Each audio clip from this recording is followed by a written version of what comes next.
In this video, we'll cover installation of the MAXtread Vinyl mat.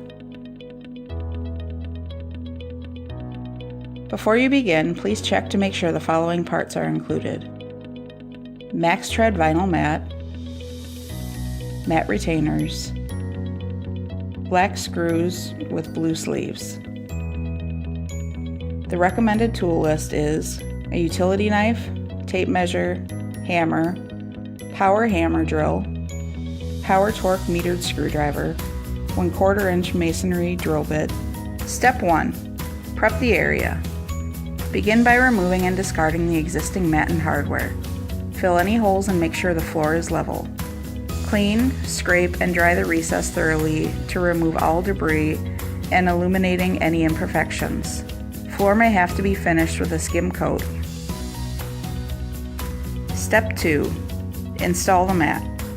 Unroll the mat and butt the exterior end of the mat section to the exterior end of the mat section to the existing door threshold. The carpet strip should run left to right. The mat section should be snug to both interior and door thresholds. The MAXtread sections may have to be trimmed. When possible, leave a solid top rib. Step 3. Secure the mat.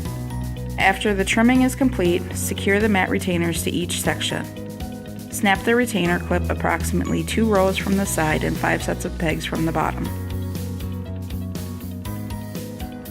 With the MAXtread sections in position and mat retainer clips in place, mark guide holes directly through the retainer clips. Pull back the mat to drill 1 1/2 inch holes in the concrete. Vacuum the debris from the recess and holes. Place the plastic anchors in the holes. Using a hammer, gently pound the corners in until flush with the concrete. Align the mat back into the corner.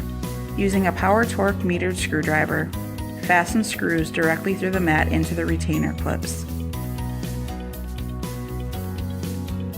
Questions?